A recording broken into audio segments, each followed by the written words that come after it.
We'll have the invocation. As we gather in this service of graduation, our Father, we pause to ask your blessings. You have created us in your own image, giving us the power of knowledge and the capacity for wisdom.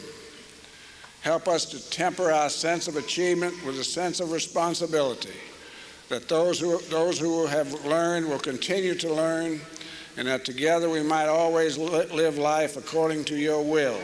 We pray in our Father's name. Amen. Order.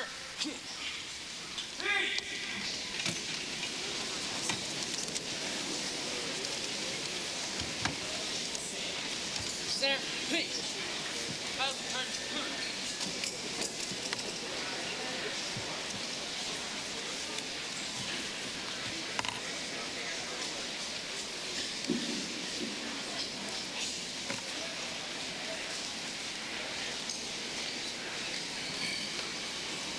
Our first award today is the Medal of the Association of the United States Army, and is awarded annually to a cadet having completed 3 years of ROTC training who is within the top 10% of his ROTC class and the top 25% of his academic class, and has contributed the most through leadership to advancing the standards of the military department at Riverside Military Academy.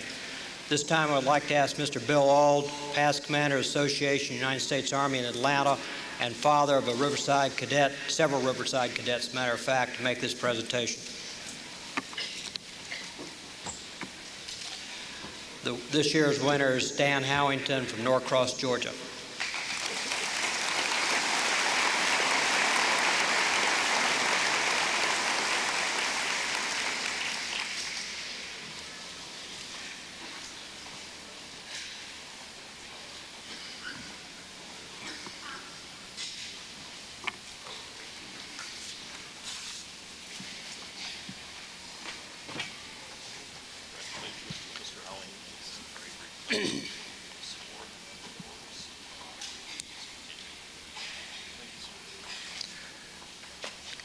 I would also like to ask Bill Auld to award the Military Order of World Wars. This is given to a cadet who is in good standing in all military and scholastic endeavors and who has showed marked improvement in both military and scholastics. The winner is Randy McLean, War Shoals, South Carolina.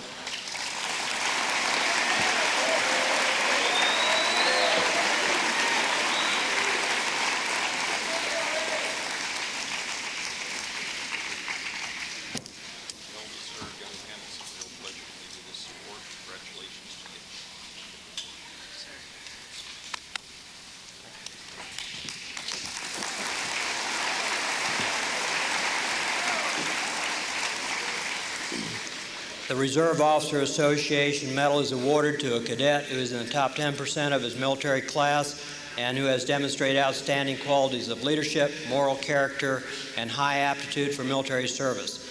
This year's winner is John Gibson from Bonn, West Germany.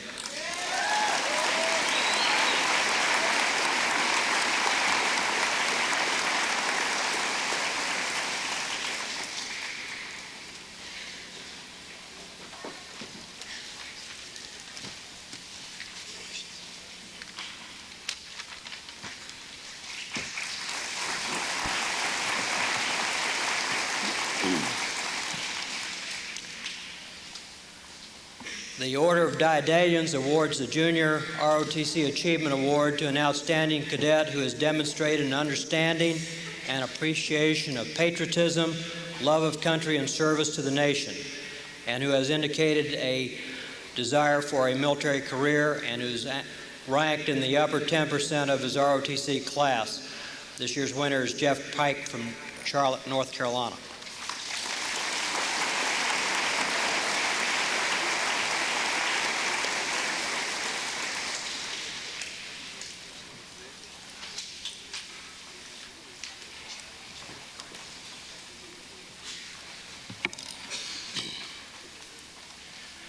The Superior Cadet Medals are awarded by the Commanding General of the 3rd ROTC Region to the cadet standing highest in each of the military leadership development classes. This standing is based on their military and academic scholarship, their demonstrated qualities of discipline, courtesy, character, and possessing the potential qualities of an officer.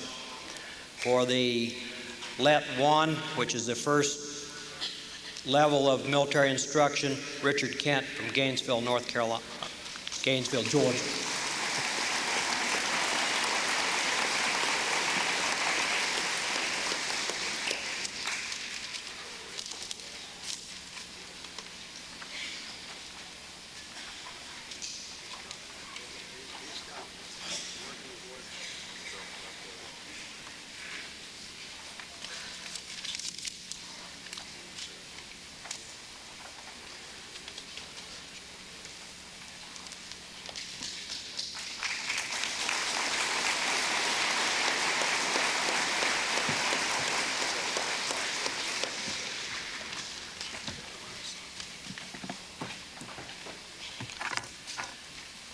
For LD2, the winner is Jonathan Bricker from Canton, Georgia.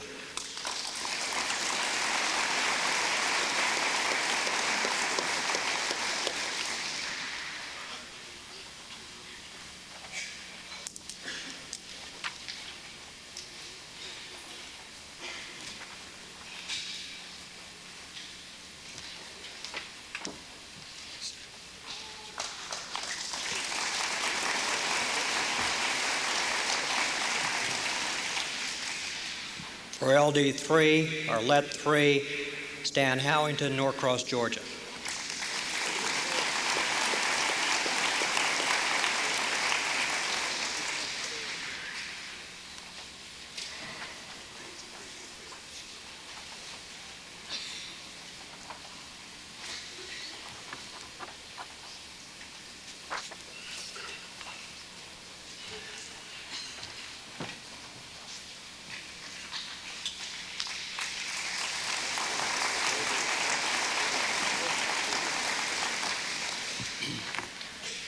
And for LET 4 is Carlos Asperua, Republic of Panama, our battalion commander.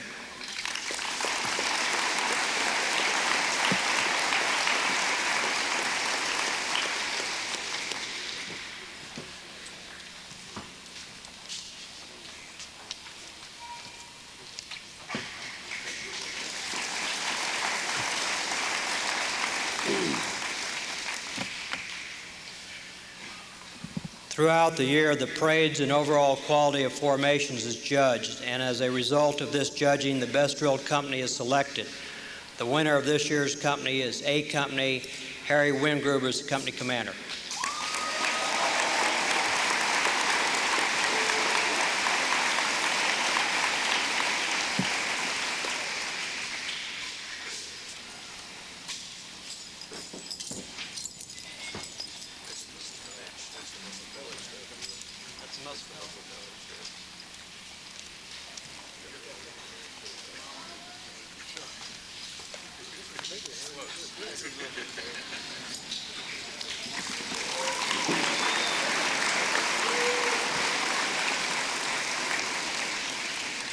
That one was bigger anyway. Colored Company presentation is presented each year and is a combination of the parade and the standing in the barracks. And the winner of Color Company for this year is also A Company, Harry Wingruber.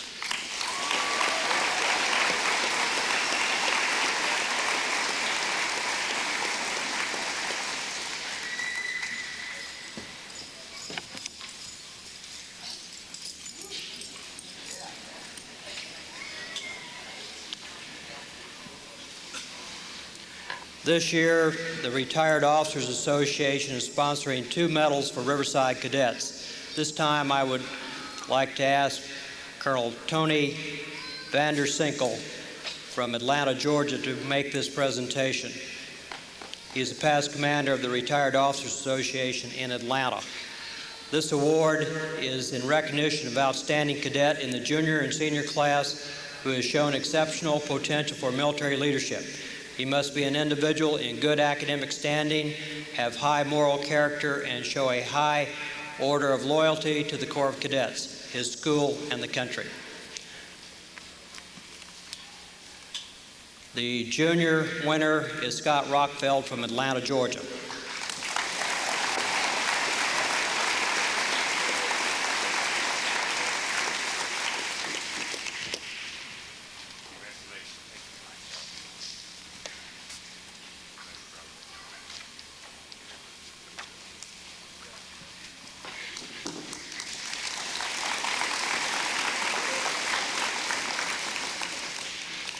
And the senior winner is Harry Wingruber, Cumming, Georgia.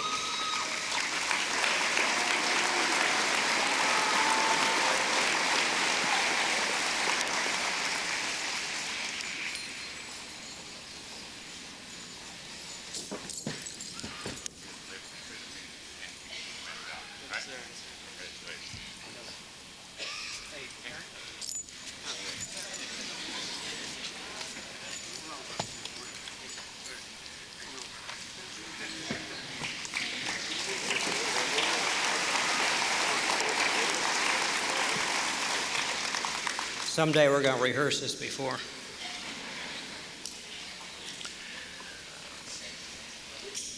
The Medal of the Old Guard of the Gate City of Atlanta is presented to the most outstanding member of the 8th grade. The Gate City Guard is an organization of patriotic Americans in Atlanta. This organization was started in 1854. This year we have asked the Old Guard of the Gate City to award 2 medals since we had difficulty in coming up with a single best individual. And at this time, I'd like to ask Jeffrey Newland from Marietta, Georgia, and Harry Bache from Norcross, Georgia, to come forward, please.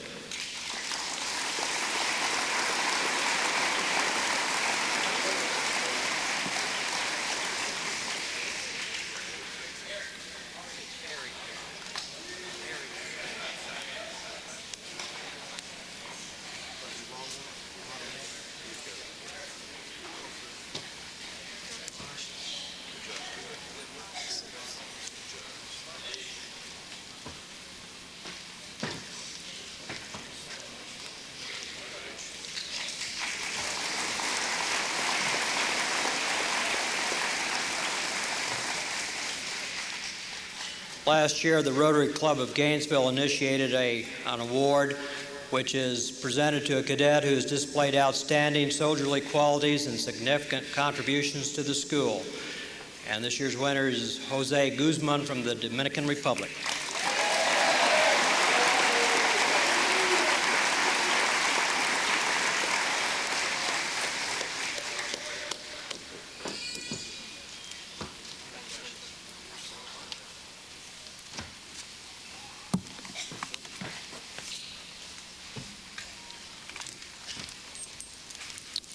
Good morning, ladies and gentlemen. As the president of this year's Horton Society, it is my privilege to announce this year's Horton Society Best New Boy Cadet of the Year. This cadet has done an excellent job his first year. He's a sophomore, and he's earned 10 honor rolls and 7 runner-up honor rolls. He's had a yearly deportment average of 98.68, and he's earned a 700 merit ribbon. He's obtained the rank of private first class, and he's lettered in the varsity tennis team. On the varsity tennis team, he won the Region 8 AAA Singles Championship. It is my great pleasure to present this year's Horton Society New Boy Award to Richard Kohler.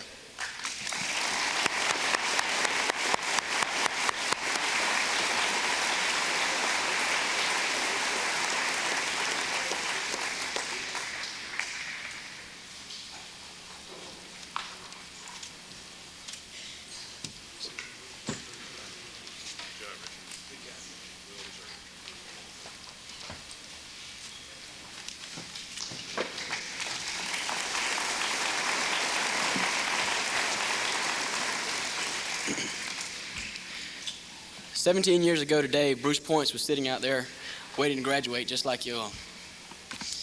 His record during his 5 years at Riverside was an outstanding one. It included many numerous citations such as top 10% academic position, promotion to major, and battalion executive. Varsity football, basketball, he was co-captain. Varsity baseball, most improved.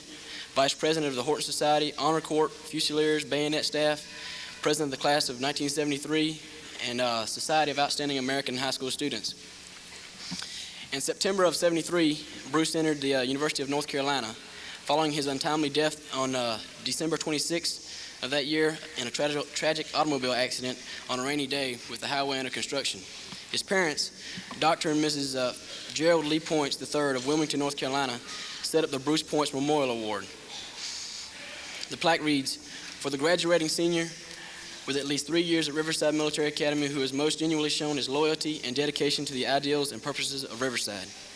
It's my privilege as the 1988 recipient of the Bruce Points Memorial Award to present this year's award.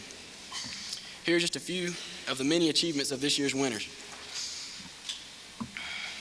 While Bruce attended Riverside 5 years, this year's recipient has been here for 6 years. Starting in the 7th grade in 1983, he is a second lieutenant in the Corps of Cadets. He has been a 3-year letterman in cross country and soccer, a 2-year letterman in swimming and track. He is our first 4-year letter winner since '72, and was the first recipient of the new Chris Lancaster Special Award, as well as receiving a Senior Excellence Plaque. I'm sure that he will be proud of receiving this award, as I was and will always be. It's a great pleasure to present this 1989 Bruce Points Memorial Award to Second Lieutenant Grant Hanson from Lighthouse Point, Florida.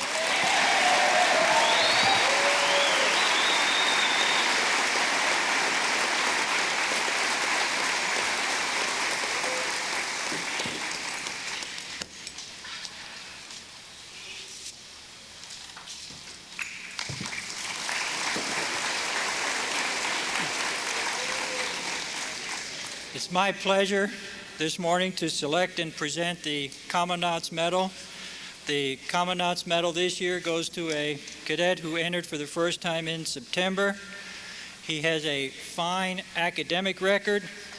He's ended the year with 0 demerits, which is an outstanding feat. And he's from Lingle, Wyoming, Cadet Howell, BB.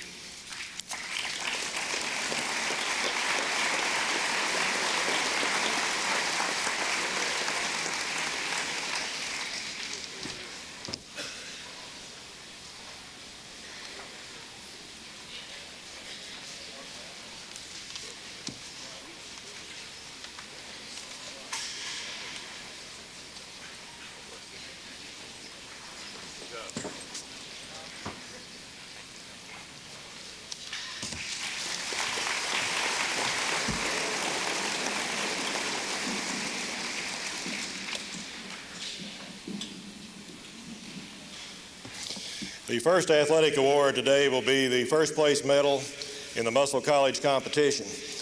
This young man scored 478 points out of a total of 500, which is one of the highest scores we've ever recorded. He also led it in football this year, was the co-most valuable in track, just a junior this year from Hobe Sound, Florida. It's a pleasure to present the first place medal to Rocky Lance.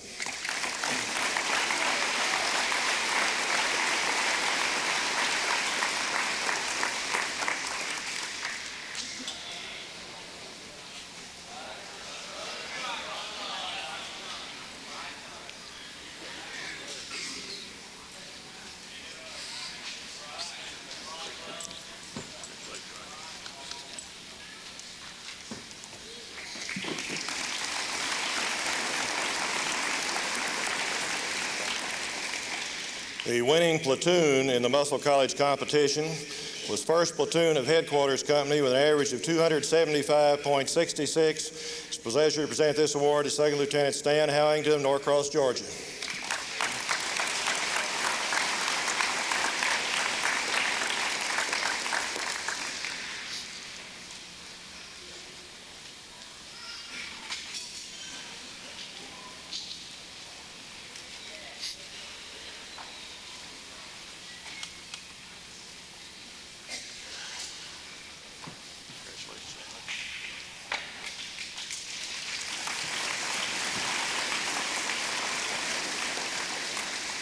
And the company winner with an average of 266.9, Headquarters Company, pleasure to present this award to Captain Steve Woodward, East Hartford, Connecticut.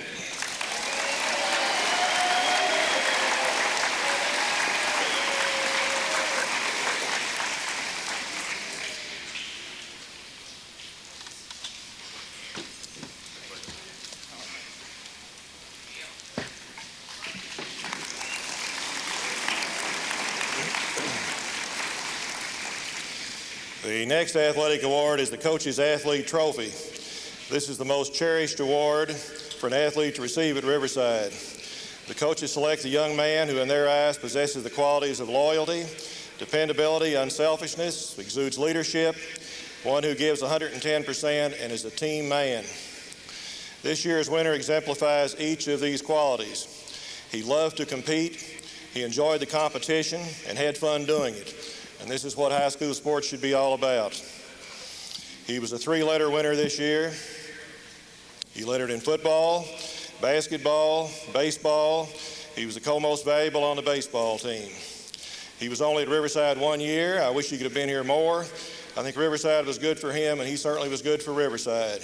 And it's a pleasure this morning to present the Coach's Athlete Trophy to Chad Landon.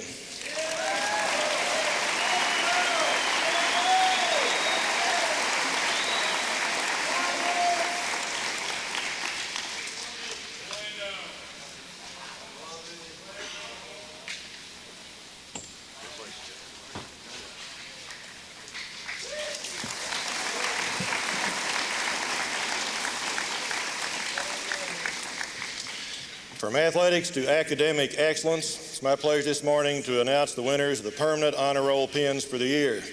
To qualify for this award, a young man must have earned 10 or more honor rolls during the year. Of course, for those who don't know, we do give grades each week, and we award honor roll recipients each Monday morning in chapel. And to earn this award, you must have earned it 10 or more times during the year. I'll ask all of those who receive or eligible to receive this award to form here to my right by the stage.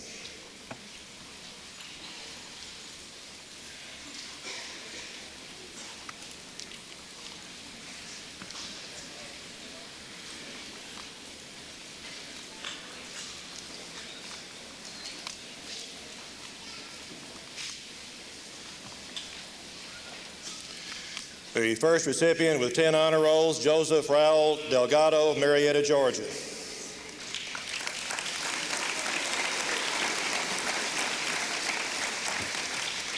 Also receiving the honor roll 10 times, Joel Andrew Garrett, Hawkinsville, Georgia.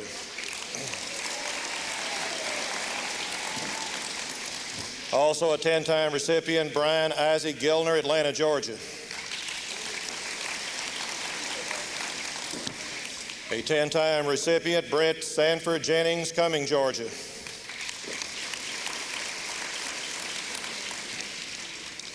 Also a 10-time recipient, Richard Kohler, Guatemala City, Guatemala.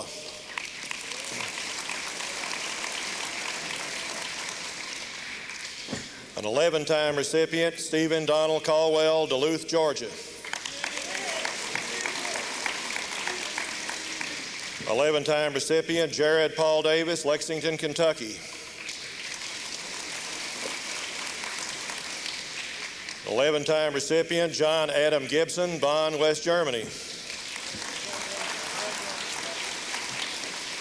11-time recipient, Jose Rodrigo Mathieu, Coral Gables, Florida. Also 11-time recipient, Mark Vincent Reedy, Marietta, Georgia. 11-time recipient, Scott David Rockfeld, Atlanta, Georgia.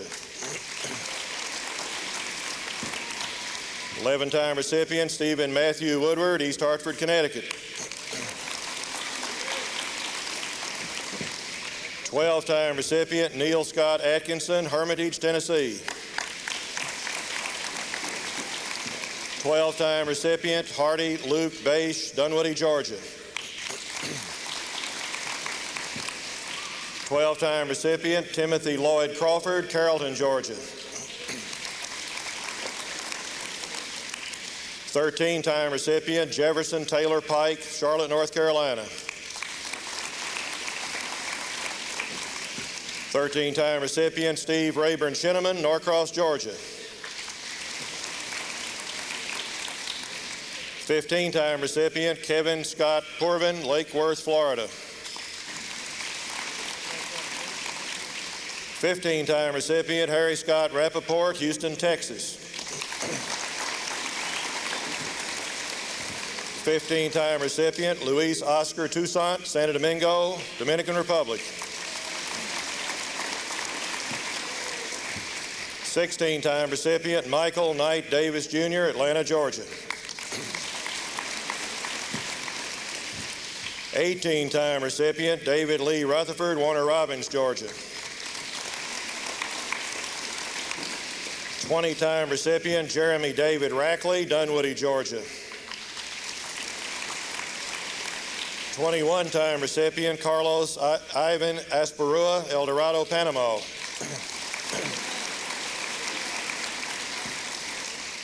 21-time recipient Jason Edwin Birch, Atlanta, Georgia.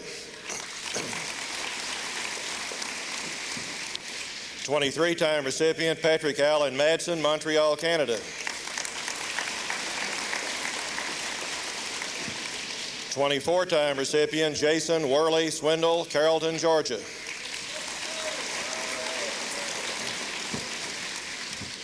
26-time recipient Donald Chester Williams, Jr., Fountain Inn, South Carolina.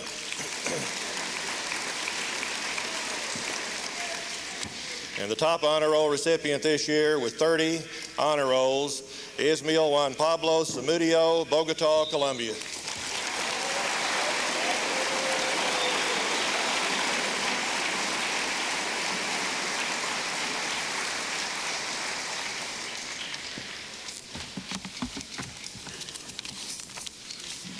It's my privilege to award the academic medal for the highest average for the year. I would like to recognize some people who have done extremely well. Now, I refuse to be totally responsible for these figures because the computer broke. And to my embarrassment, I found out as the years have gone by that the computer's a good bit more accurate than I am, but I think these are close. So I'd like to ask these folks to stand as I call their names. Each of these gentlemen has achieved an average of 94 for the year or better, and that's just, with Riverside's grading system, is outstanding. There are 14 of them out of 540 chances. With an average of 94.21, Christopher Eastburn of Clinton, Mississippi. Let's wait till we get them all up and then we'll applaud. 94.29, Mike Davis from Atlanta. 94.30, Scott Rockfeld of Atlanta. 94.39, Pat Madsen, Roswell, Georgia. 94.44, Carlos Asperua, Panama, Panama. 94.67, Steve Caldwell, Duluth, Georgia. 95.03, David Wilbanks, Marietta, Georgia. 95.09, Kevin S. Porvin, Lake Worth, Florida. 95.49, Harry Rappaport, Houston, Texas. 96.59, Jeremy Rackley of Dunwoody. 96.98, Mark Reedy, Marietta, Georgia. 97.98, Jason Swindle, Carrollton, Georgia. 98.19, Don Williams of Fountain Inn, South Carolina. And the winner of the academic medal with an average for the year of 98.97, Ismael Zamudio of Bogota, Colombia.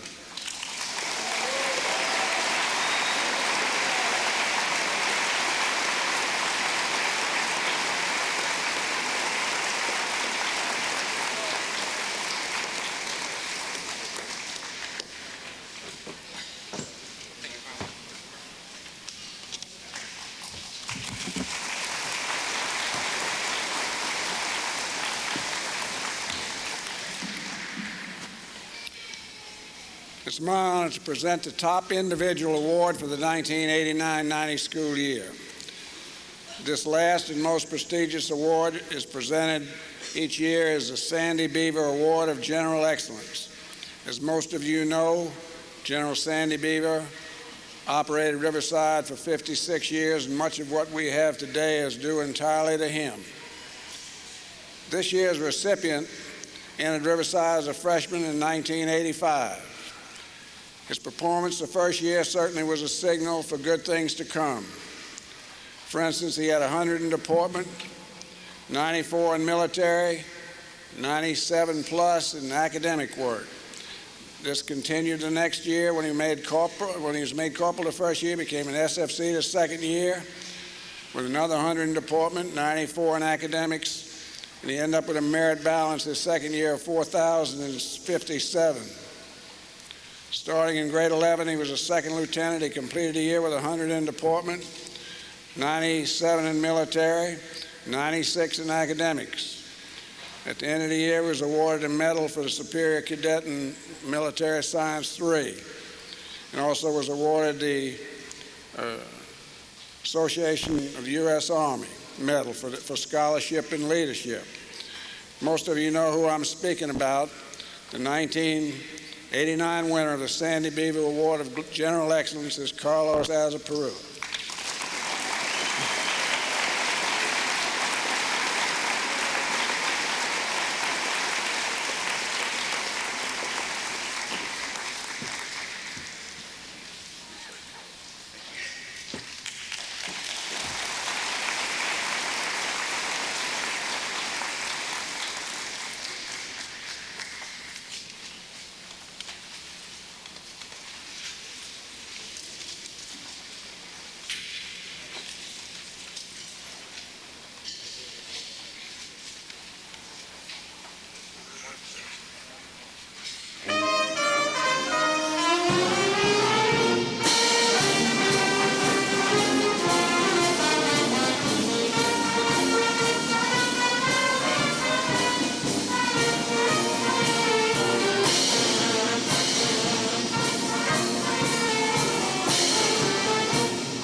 Before the introduction of our commencement speaker, I'd like to make a few general comments, primarily accentuating the positive. Things have been going quite well. We have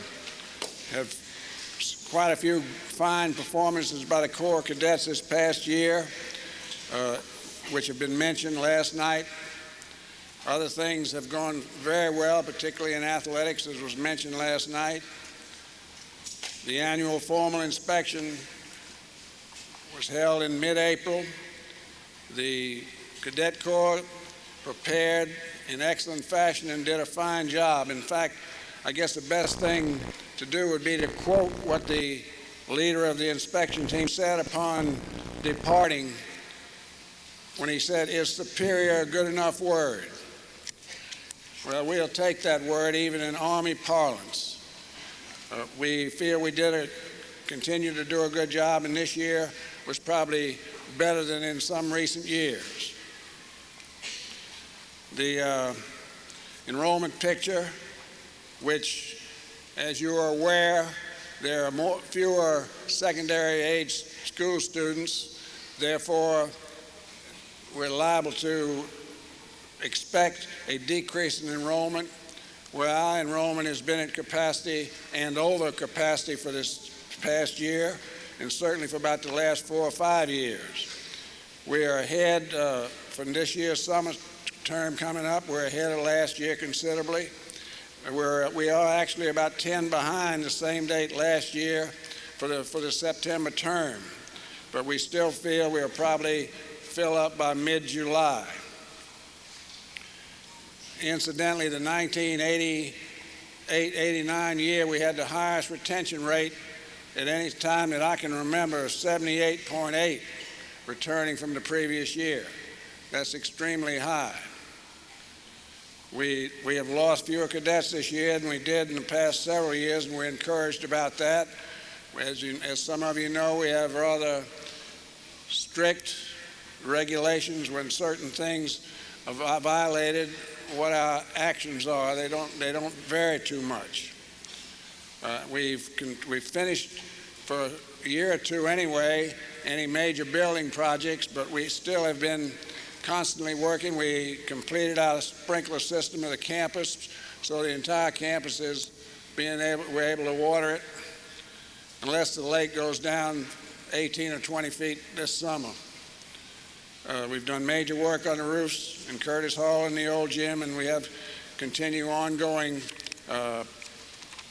projects on the upkeep of the campus and on the development of our military and academic departments, as well as the athletic department. As most of you are aware, it's been Riverside's policy for a number of years to have a graduate return and give the commencement address. It's a personal pleasure for me this year. Today's commencement speaker, Jerry Blackstock, entered Riverside in the 6th grade in September of 1955. Of his total of 139 weekly honor rolls made during his attendance here, 52 were earned in grades 6, 7, and 8. Entering grade 9, Jerry was too young to take ROTC, so he had to wait until the 12th grade when he compressed and took military 3 and 4 at the same time. Jerry started out competing in interscholastic sports when he was in the 10th grade. He led it in both football and wrestling. He continued his participation into 1960 and 61, and during his senior year, he was the unanimous selection All Mid-South in football as a guard, and honorable mention All-American.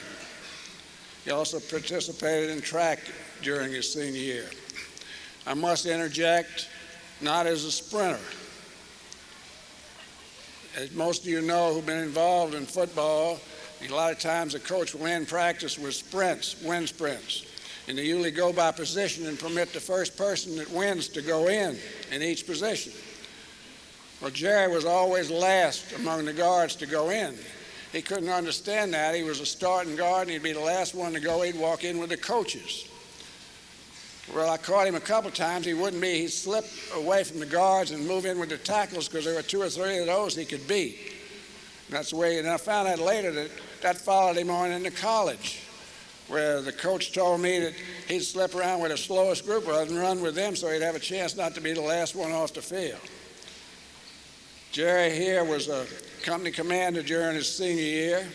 He was the president of the Horton Society, finished first in the class of 125, and capped it all off by winning the General Excellence Medal. Jerry entered Davidson College in September of 1962, graduating in 1966. He played 3 years of football there, was a distinguished military graduate, cadet colonel, brigade commander. Other noteworthy accomplishments in college were the U.S. Army Medal for Outstanding Leadership, Senior Cadet in Military Science 4, and the most outstanding performance in the 1965 summer camp. He earned his law degree at the University of Georgia in 1969 with many law school honors.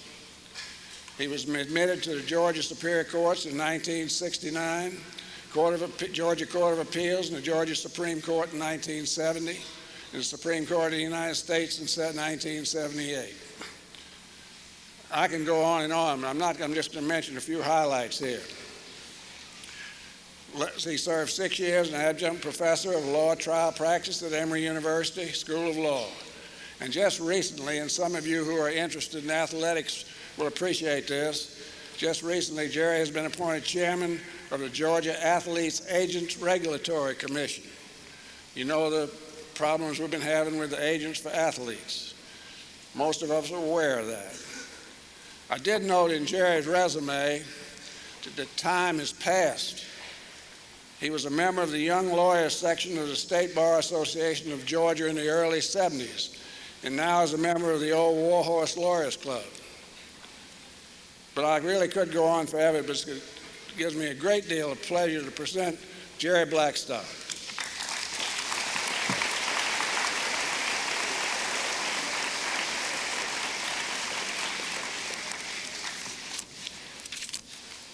Thank you, Colonel McGinnis. Bill McGinnis was my first mentor and first role model. He was my football coach here at Riverside, and he also was the faculty officer in charge of E Company, my company during my senior year. He was single back then, and he let us rob his refrigerator for orange juice, and that was a big deal back then. He always told us to at least leave him one glass of orange juice for the next morning. But we drank a lot of his orange juice that year. Bill McGinnis also told me the college I ought to go to and got me a football scholarship there. I am in his debt, and I want to take this opportunity to tell him I really appreciate all that he did for me. It's a fact, though, that I didn't always appreciate what he did for me. He tried his best to get football players like me to improve our speed when we were here. As he's pointed out, he came up with this crazy idea my 11th grade year that all of the football players would be required to go out for the track team. Well, I thought this was pretty funny, but the first day of track practice, I showed up with Dick Potikin, who was like me, a slow lineman. The problem was, as usual, we were late for practice. And the track coach, Ken Paxton, had already completed his organizational meeting and split people into groups to begin running around the field. Dick and I wanted to blend in with the crowd, so being the clever men that we were, we picked the group that was running around the field the slowest. The trouble was those boys ran all afternoon. They were the milers, and so Dick and I turned into milers on the track team. One track meet down in Florida that I recall, Dick and I were so far behind everybody else that we almost got in the start of the half-mile race trying to finish the mile run. Colonel McGinnis was also in charge of the study hall. One of the things that you could always count on to get him mad was to make these paper airplanes with sharp points on the front. Down in Florida at the school there, in the wintertime, we'd throw these airplanes in the ceiling in this big Quonset hut they call the study hall, because it had an asbestos composition ceiling, and the paper airplanes would stick in the ceiling. Of course, the trick was to wait until he was walking away from you before throwing the plane into the ceiling. He could get so mad when he saw those airplanes stuck in the ceiling, it would scare you to death. I really am honored to be asked to come today to talk to the senior class at this commencement ceremony. It's not hard at all for me to remember the vivid day of my own graduation from Riverside. Strangely enough, the one thing that I don't remember about that day was what the commencement speaker said. My thoughts, like yours, were targeted on my family and my plans for the summer and for college the next year. But one thing I'm sure of, if the speaker made a short speech, I was very grateful.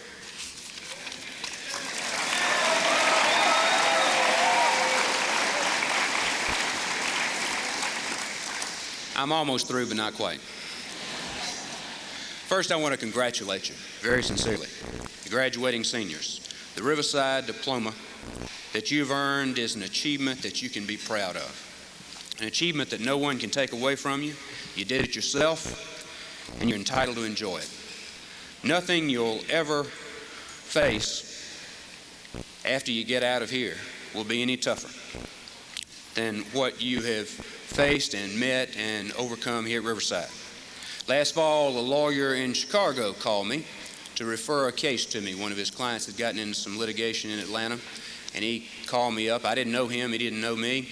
It was a call based on reputation, and he got to talking about things, and he said he was a Chicago boy. He'd grown up in Chicago, lived there all of his life except for 4 years that he had spent down in Georgia. And I said, oh, that's interesting. Where was that? And he said, well, I went to military school in Georgia. You probably wouldn't know where that was. And I said, well, I might. And he said, well, I graduated from Riverside in 1943. And I said, well, isn't that interesting? I spent 7 years there as well. And we got talking about that. He told me something that was interesting. He said, I graduated from Riverside in the middle of World War II. He said, I went from Riverside into the Army in World War II. And he said that nothing that I faced after I got out of Riverside was any tougher than what I had here. So you can be proud. As far as I can tell from reviewing things here, Riverside's list of thou shalt nots in the handbook that you get when you first become a cadet, together with the demerits that you're awarded for breaking all these rules, hadn't changed any. They add some things maybe from year to year, but they never take anything away. They never drop anything. If you haven't been through this, you really can't understand. Riverside has rules on everything. They always have had rules on everything. Life really is a lot like Riverside when it comes to rules, more so than you might think. There are a lot of rules that you have to follow out in the real world when you leave here. You may not get demerits if you don't follow those rules. You'll have a choice, not the strict kind of structure that you have here, but you'll generally be a lot better off if you choose to follow those rules. One of the rules that we had was that you could only walk two abreast when you were in town on the sidewalks. I think the idea was that you weren't supposed to drive the townspeople off into the street. It was difficult on us when the town boys wanted to rumble, and on those occasions we'd walk two abreast but about 20 deep. We didn't lose many rumbles. Another rule I remember from junior school, and we did have a junior school back then. I was 10 years old when I started in the 6th grade here. And the next year they dropped the 6th grade, and a year or two after that they dropped the 7th grade and pushed the 8th grade up into the high school. And if I'd known what paranoid meant, I probably would have thought they were trying to tell me something by dropping those grades off. Anyhow, the rule that I remember from junior school was that everybody had to take a shower every day, whether you needed it or not. The old East Barracks, where the junior school was located, was an open, square, wooden structure, 3 floors high, with a concrete bull ring in the center, and a set of Civil War vintage showers down on the first floor. After you got your shower, you had to go back up by the guard office and check with the boy on guard duty there so he could check your name off to prove to him that you'd had your shower for that day. You couldn't get your name checked off until he had inspected you to make sure you had a shower. And you know what they inspected? No, it wasn't that. They inspected your heels. I suppose Captain Lane, who was in charge of the junior school, felt that if you went to the trouble of washing your heels, then you'd wash the rest of you. Of course, we had plenty of boys who only washed their heels. Another rule we had was the requirement of the Sunday night letter home. You had to write a letter home every Sunday night, each and every Sunday night. They came around and collected them and checked your name off the list again to make sure you wrote that letter home. It had to be addressed home. It couldn't be to your girlfriend. They checked that too. Particularly in junior school, my mother got some pretty perfunctory letters. Dear Mom, I'm fine. How are you? Please send money in a care package. Love, Jerry. But she was glad to hear that I was still alive. And I've got one word of advice for the seniors. Don't abandon your parents and relatives when you get out in the real world. Keep those lines of communications open. You'll need it later on, and you'll be better off for it. I'm sure that you've done your share of crazy things this year at Riverside, like we did. As I said, things really don't change that much from year to year. One Saturday afternoon, we were playing around, and we were flushing lit firecrackers down the toilet in our room, trying to time them just right so they would explode, but they'd explode down in the pipes. Well, I mistimed this firecracker, and it blew the back end out of the toilet. And it flooded both rooms. This was when we were in Florida in the old annex building. They all had concrete floors. For some reason or other, I always got the oldest buildings that they had. Perhaps they knew that we'd flush lit firecrackers down the toilets and possibly flood the place. That episode took some awfully tall explaining, and that was when I decided to become a lawyer. Another thing that I remember, the year after the main school building down in Florida burned down. That was in the late 50s. We stayed here in Gainesville all winter while they rebuilt the building instead of moving the school to Hollywood. Well, a lot of us hadn't had much experience with snow. So when we had a big snow that year, we naturally got very innovative in trying to come up with things to make sleds out of, to slide down the hills. We discovered that if you took apart these straight chairs that you're sitting on, the curved back of the straight chair made a great sled. We tore up a lot of chairs, and there was a terrible chair shortage for a while, and a lot of chair swapping behind people's backs. Our story was that they just don't make things like they used to, and those chairs just kept falling apart. How many times have you heard that lament, though? They just don't make things like they used to? Well, the fact of the matter is they still do at Riverside. The truth is that people are made the same way, that they've always been made, and leadership is developed the same way. The secret is there isn't any secret. In the long run, people who operate on time-tested basics are usually winners. The frustrating thing about this is not its complexity, but its simplicity, coupled with a recognition that each one of you can make a difference. It was never easy, and it still isn't, but you've got an advantage over your peers who went to school someplace else. You know how to take care of yourself. Discipline gives you an advantage and will give you an advantage in every situation in the future. Discipline is the edge that keeps you from falling off life's slick surfaces. You can do it because you've had to do it here at Riverside. You have to take responsibility for your actions, and you learn that here too, whether you want to or not. One of the first things the old boys told us before that first parade was to wiggle your toes if you feel like the heat's getting to you, and maybe you won't pass out that way. I always thought someone was trying to make it as difficult as possible on us by requiring us to wear these heavy wool uniforms when it was hot, but we learned to wiggle our toes. One of the faculty members actually told me once that eating off those metal trays built character. All it ever did for me was mess up the taste of the food, but some things never change. Being on time and having your attitude dressed to play provides the basis for excellence in any endeavor. If you bring both knowledge and attitude into play, it's an almost unbeatable combination. Most schools address the former and often do a good job on the knowledge part. Riverside has always done a good job of addressing the latter as well, attitude.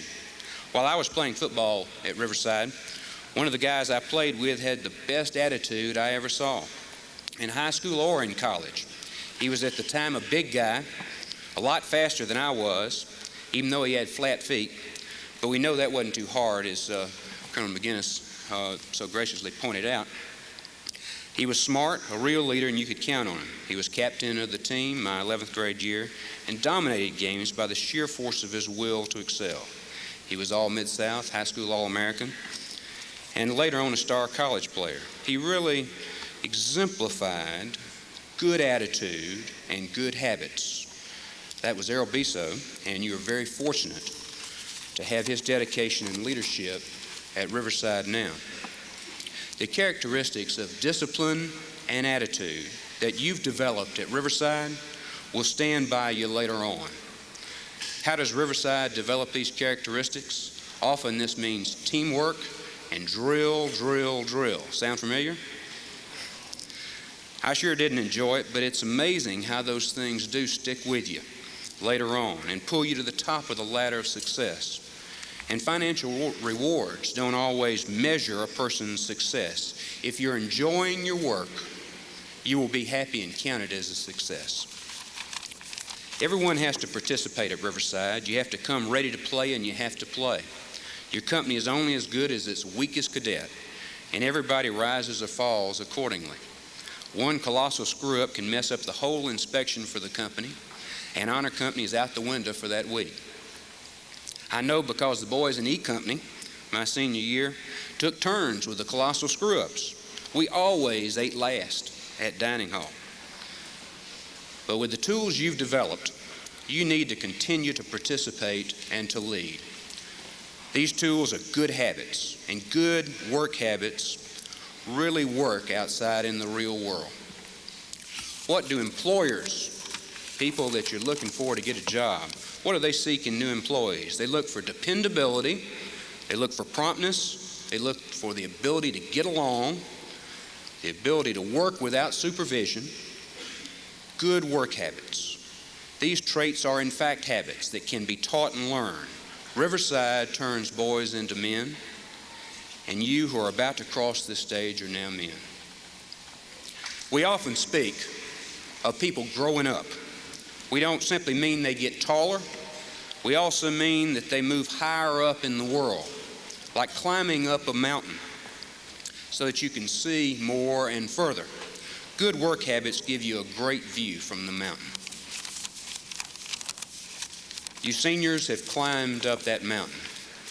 It was easier for some of you than for others, but for all of you, it is an accomplishment which your parents and your friends and your school applaud. We congratulate you. You have completed an important phase in your education and in your life. Use them both well. May God bless you.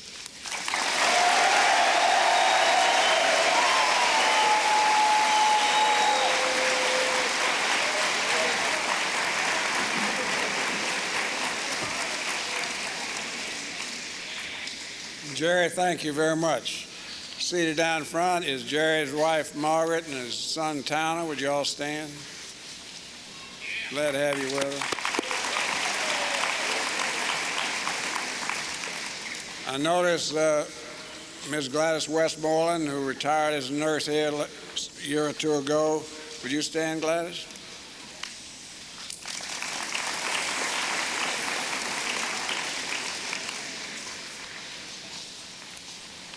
As is a custom each year, been a custom for quite a few years, we'd like to recognize all of the old boys who are in attendance. I will call the names in reverse order, beginning with last year's graduates. Now, I know we've missed some, but we've done our best. As you've seen, Major Biso slip behind the screen back here to hand me names every now and then. But I will ask you to stand and remain standing until I complete them all. We have from the class of 1988, Dane Mendel,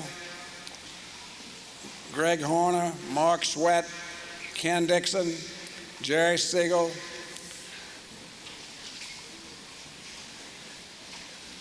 Eric Huang, Mario DePorres, Roy Johnson, Steve McDonald, who's behind me, Chris Cotter, Robbie Coors, Jess Keel, Eric LeGras, Richard Williamson, Scott Scripp.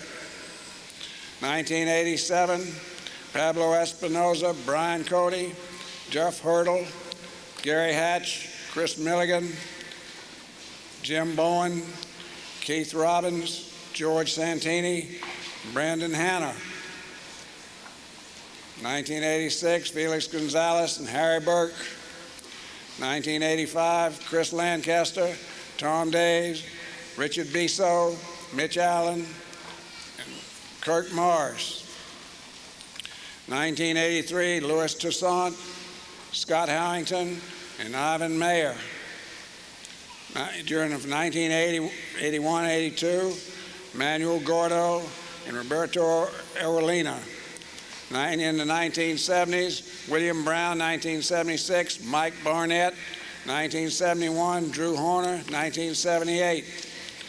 In the 1960s, Major Errol Biso, 62, Jerry Blackstock, 60, Biso 61, Jerry Blackstock 62, Buck Swindle 67, Bill Legg 68.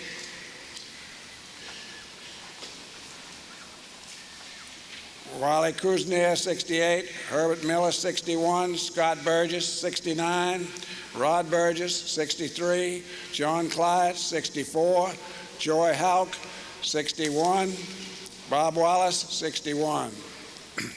The 1950s, Major Charles Christopherson 55, Major Bernard Rothgary 55, Bill Morris 58, I'm getting him younger. Lieutenant Colonel Gary Biso 58, Major Eric Knox 58, Fletcher Spence 58, Don Gilner 55, Sabin Gentiloni 55, Ross Pittman 56, Michael Davis 59, Tom Chestnut 56. Now we have some here who are here this weekend from the 1949 class. I don't know whether they're all here today, but I'll call their names out anyway. They've been here this weekend. Bobby Bush, Cicero Council, Jerry Blitz, Paris Mustakis, Doug Leffler, Xavier Locarica, Peter Lyons, Freeman McDonough, Richard Aronson, and Alan Norris from 1950. And also here from 1923, Emery Groover. Right back there.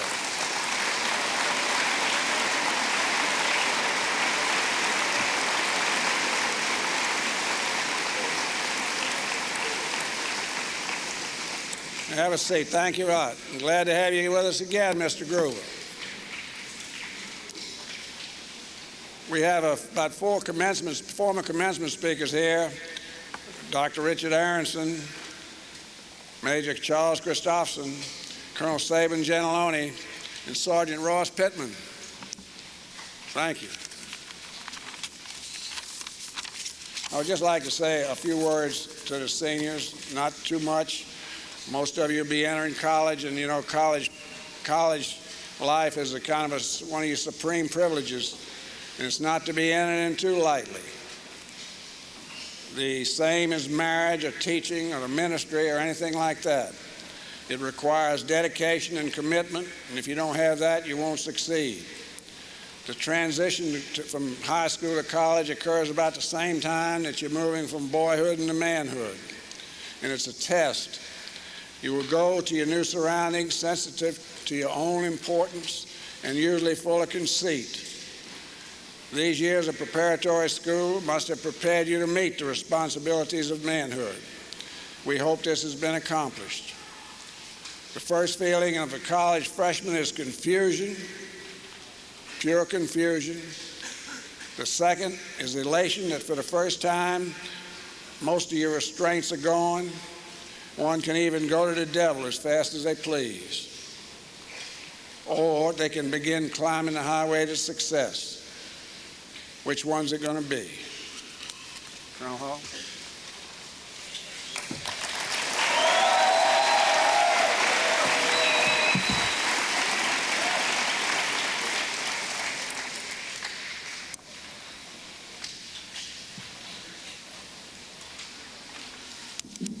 Well, we need to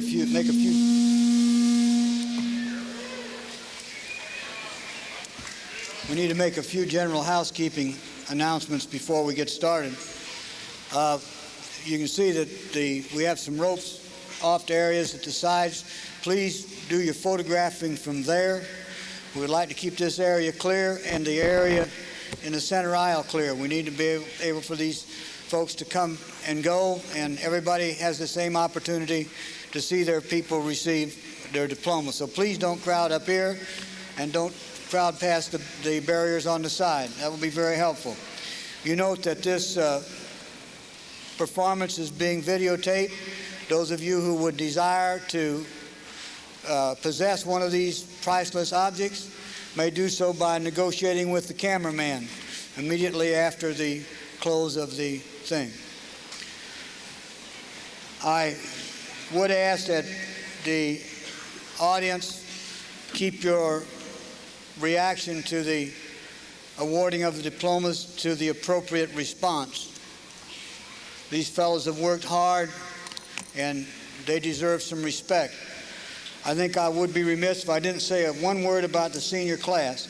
I am in some cases official, in some cases the unofficial guardian of this group, and sometimes they've needed a guardian. It is an enormously talented group. Their efforts have not always been even. A couple of weeks ago,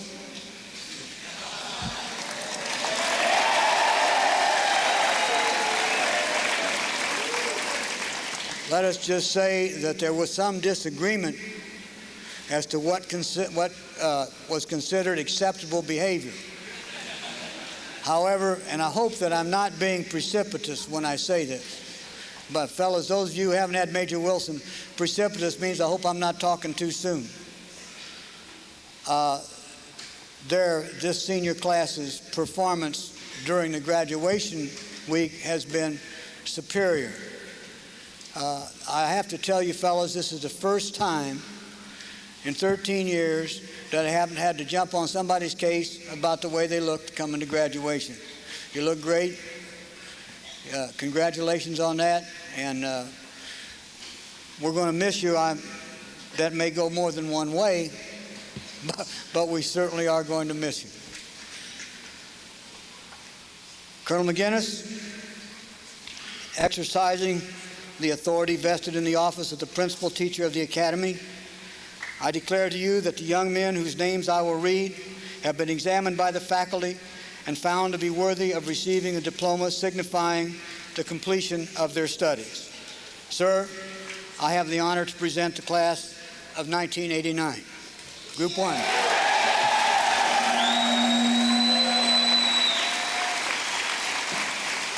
Group 1. Okay.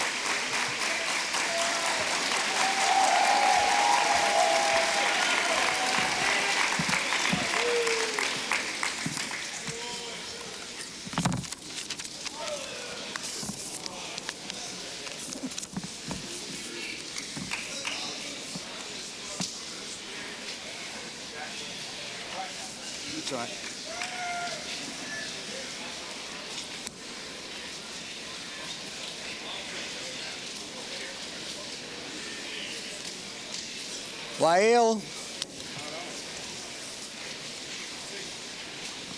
Wael Fauzi Abu Shal from Cairo, Egypt, English diploma.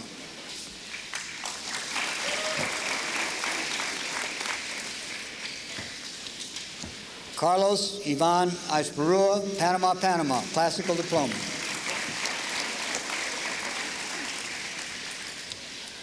William Frederick Ansley, Atlanta, Georgia, English diploma.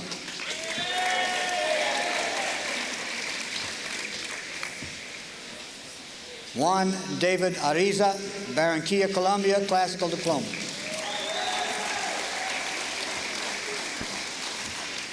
Neil Scott Atkinson, Hermitage, Tennessee, English diploma. Eric Hewlett Bates, Norcross, Georgia, English diploma. Ruben Antonio Barahona, Cozumel, Mexico, scientific diploma. Sean Hamilton Berthelot, Metairie, Louisiana, classical diploma.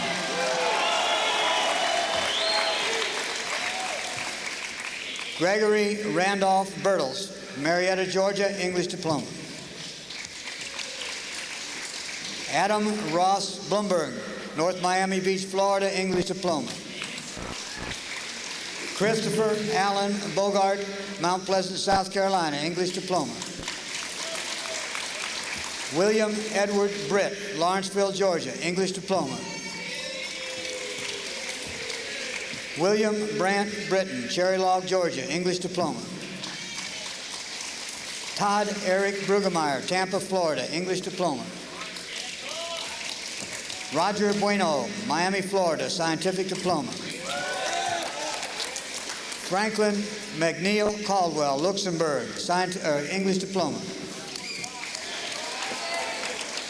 Stephen Donald Caldwell, Duluth, Georgia, English diploma. Raul Eugene Cantillo, Panama, Panama, English diploma. David Robert Canup, Stone Mountain, Georgia, English diploma. Mark Elliott Carlson, Hilton Head, South Carolina, English diploma.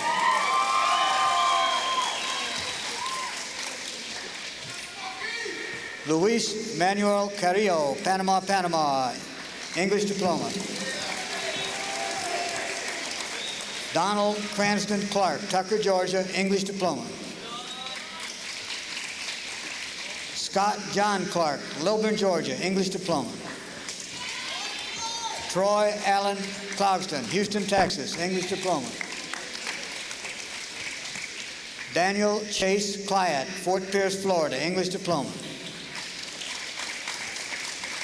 Ronald Michael Cole, Gainesville, Georgia, English diploma. Norman Anthony Coletti, Stone Mountain, Georgia, English diploma. Edwin Alexander Cordero, Miami, Florida, English diploma. Scott Russell Cranford, St. Petersburg, Florida, English diploma. John Chadwick Crow, Clarkston, Georgia, English diploma. Israel Cuevas, Guadalajara, Mexico, classical diploma.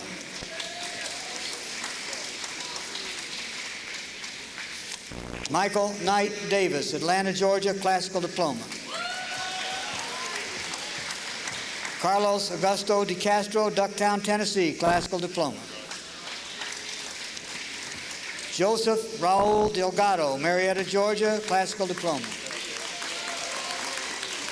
Christopher Lynn DeYoung, Clearwater, Florida, English diploma.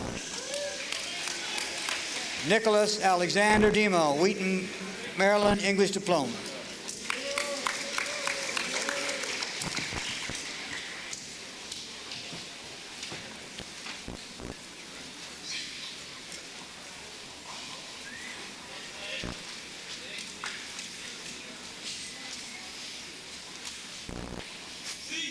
Group 2.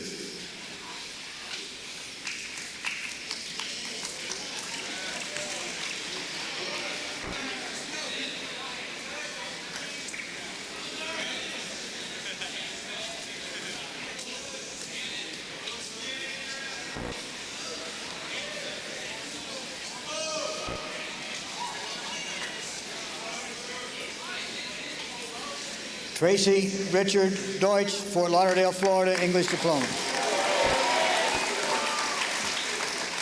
William Gale Dora, Savannah, Georgia, English diploma. Kenneth Eugene Doss, Birmingham, Alabama, English diploma. Michael Dreyfus, Lexington, English diploma. Christopher Scott Eady, Fort Walton Beach, Florida, and Kwajalein, English diploma. Christopher Scott Eastburn, Clinton, Mississippi, classical diploma.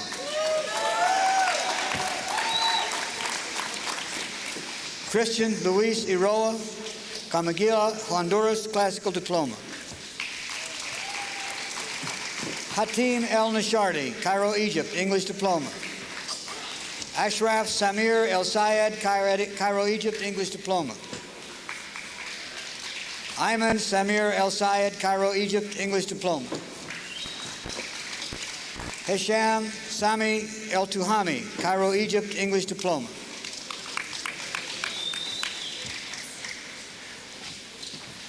John Robert Erickson, Tampa, Florida, English diploma. Jose Manuel Falcon, Miami, Florida, classical diploma. Chadwick Victor Fernandez, Clearwater, Florida, English diploma. John Charles Ferreira, Coral Gables, Florida, classical diploma. Luis Ernesto Franco, Santo Domingo, Dominican Republic, scientific diploma. Joel Andrew Garrett, Hawkinsville, Georgia, English diploma. Christian Moore Gibson, Stone Mountain, Georgia, English diploma. John Adam Gibson, Bonn, West Germany, English diploma. Brian Isaac Gilner, Atlanta, Georgia, scientific diploma. Thomas Patrick Glens, Tampa, Florida, English diploma. Gary Orville Gooden, Cambria Heights, New York, English diploma. Brian Christopher Gray, Richmond, Texas, English diploma. Christopher Philip Green, Warner Robins, Georgia, English diploma. Jose Andres Guzman, Santiago, Dominican Republic, English diploma. Michael Sean Hamby, Clearwater, Florida, English diploma. Grant Corbett Hanson, Lighthouse Point, Florida, English diploma. Kyle Colin Harmon, Richardson, Texas, English diploma. Thomas Glenn Hill, Dunwoody, Georgia, scientific diploma. Dennis Craig Horner, Vero Beach, Florida, English diploma. Joy N. Houck III, Kenner, Louisiana, English diploma.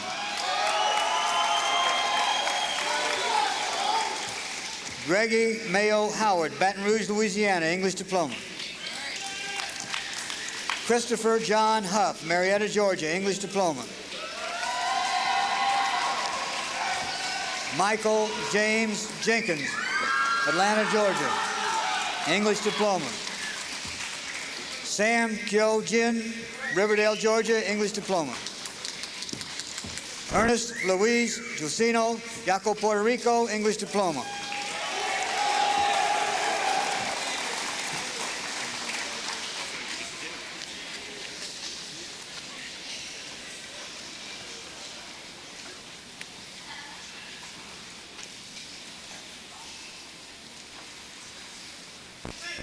Group 3.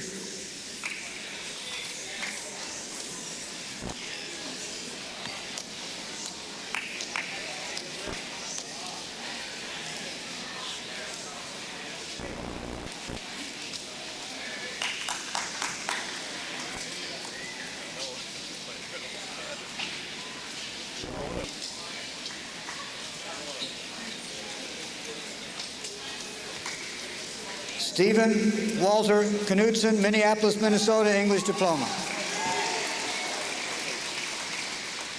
Victor Franklin Lamb, Longwood, Florida, English diploma.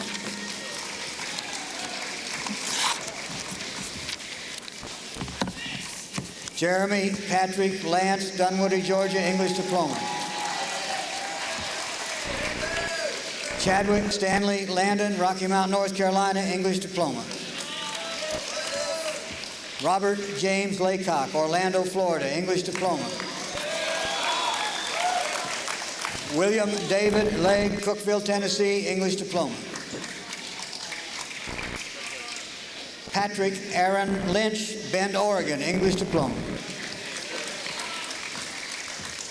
Matthew William Majeski, Marietta, Georgia, English diploma.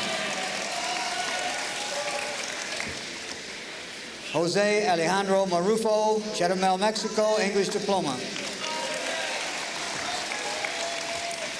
Patrick Allen Matson, Roswell, Georgia, English diploma.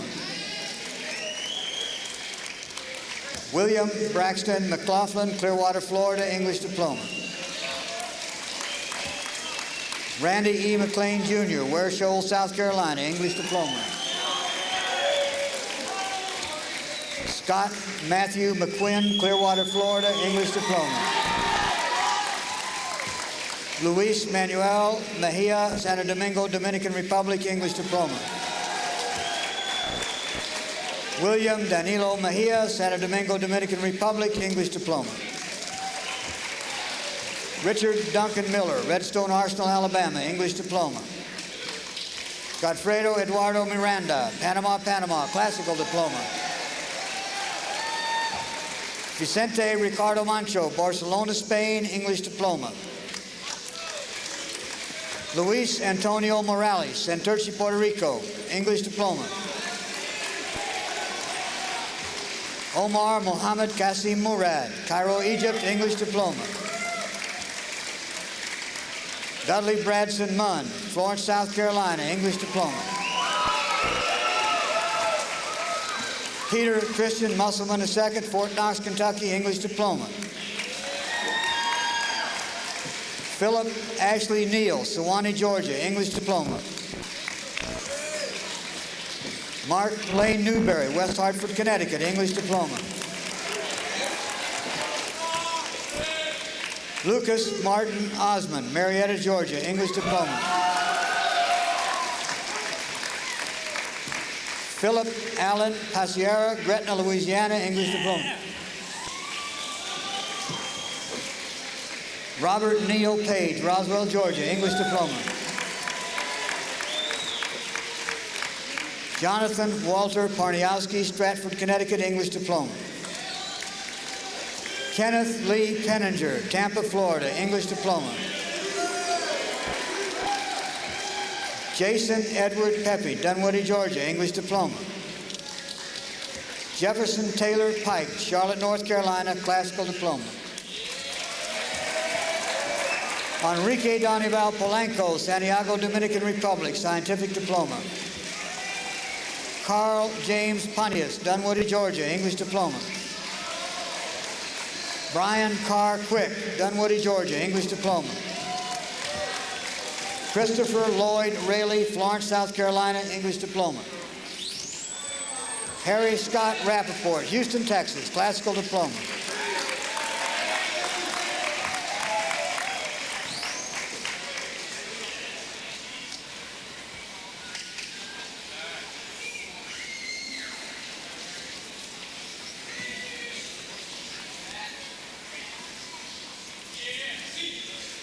Group 4.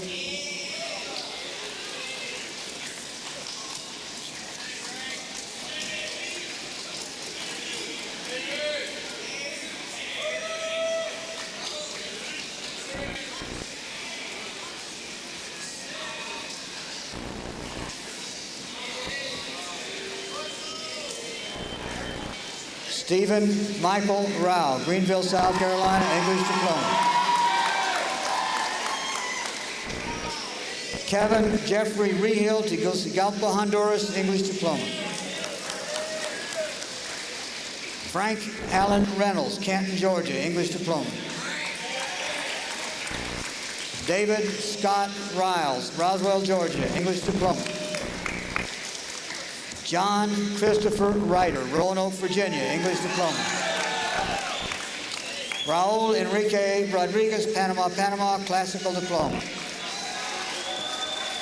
Venancio Rodriguez, Panama, English diploma. David Lee Rutherford, Warner Robins, Georgia, classical diploma.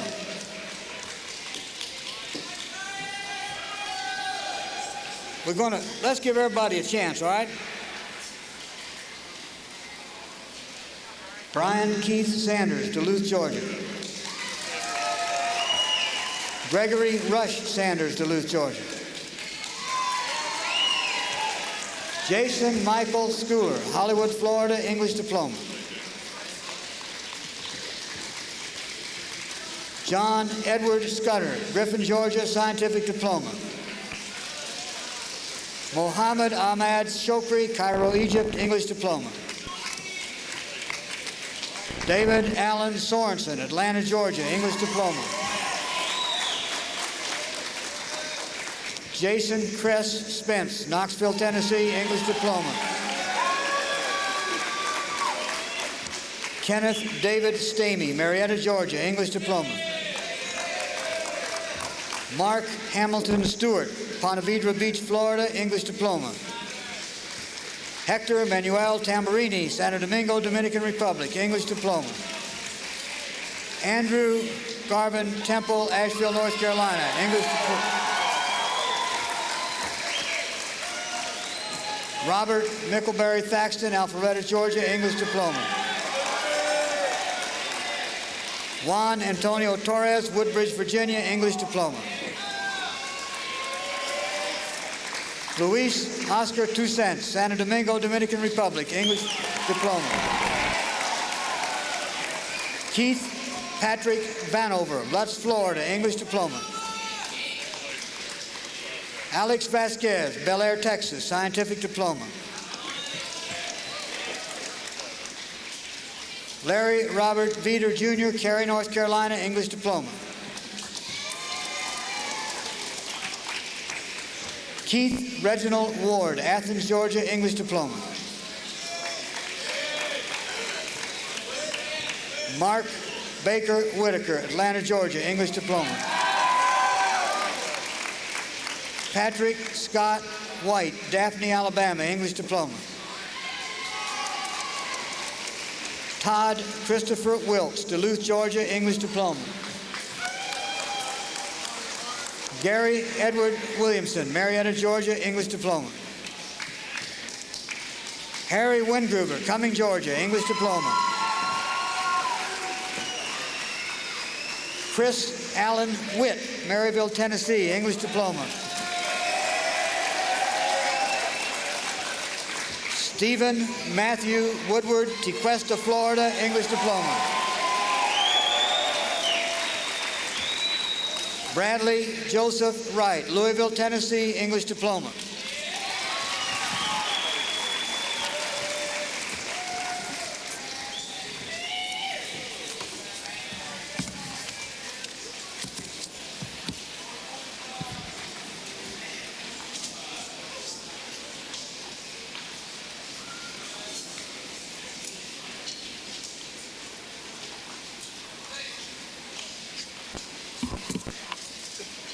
We will now ask the Riverside Color Guard to come forward and retire the colors. Mr. Rockfeld will then call us to attention for the singing of the alma mater.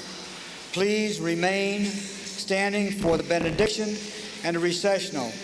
We do ask that everyone extend a courtesy to the senior class of remaining in your places until all of the graduates have exited the auditorium.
We'll have the benediction. We give you thanks, our Father, for this hour of celebration. For behind the events of this day are parents who have sacrificed, instructors who have shared, and students who have yielded themselves in the disciplines of study and personal growth. Upon each graduate, we pray your greatest blessings. Make them useful in your service and in the service of mankind. In our Father's name, amen. you